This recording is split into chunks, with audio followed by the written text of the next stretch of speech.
I want to make this place feel like home to me and hopefully to everybody else. We heard the pride and excitement in Peter Beznos' voice when he walked us around his new cannabis dispensary, High NYC.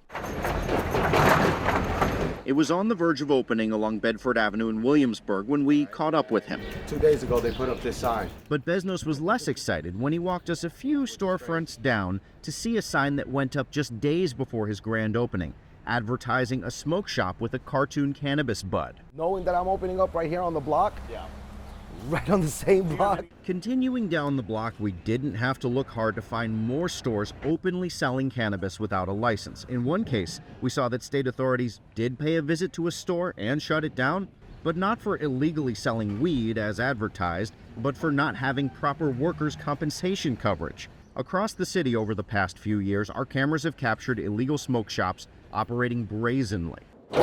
Even in the rare cases where authorities put on the padlocks, we've seen unlicensed smoke shops open themselves back up.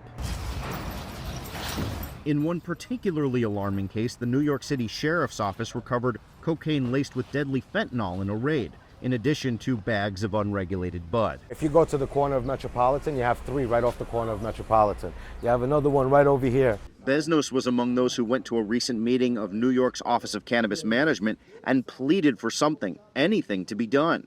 After the meeting, we pressed OCM's Executive Director Chris Alexander about why the state is not cracking down on these illegal shops. Alexander says his team is trying, but it's been a challenge. We are conducting this activity as a regulatory inspection. We go and we seize a product, we shut down the store. Unfortunately, because there's so much overproduction, these stores do reopen. And so we then have to, shift resources to get back there, and it takes some time to get there. He also says local police could and should be doing more. The penal law remains unchanged.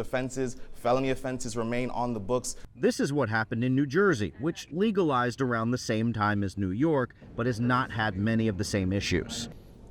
So the person can actually, smell the actual aroma and profile of the actual cannabis that's in the jar. Last week, we introduced you to Ospert Orduña. He has a store in Queens surrounded by illegal competition, while on the other side of the river at his Jersey City location, They have their own, I guess is the best way to describe it as a task force of different city agencies, and so they are focused on trying to not allow the unlicensed operators to, dominate the city. But local police in New York insist they've been too legally limited in what they can do to fine and padlock illicit smoke shops, often relying on alcohol or tobacco violations just to investigate. Mayor, let's hold up the padlock there.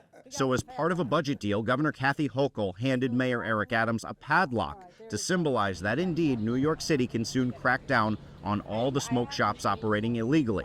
And Alexander says these shops are not just holding back the budding adult use recreational market, but sometimes putting users in danger. He says the products his office has seized are often rejected by other states and then trafficked to New York. We've seen from our testing, pretty extensive heavy metals, E. coli, and other contaminants in product that's coming out and hitting these illicit shops. Next week on our series, Legal Weed Lighting a Path, we're tracking New York's cannabis industry from seed to sale and finding out what's being done to keep cannabis users safe. Henry Rossoff, Pix 11 News.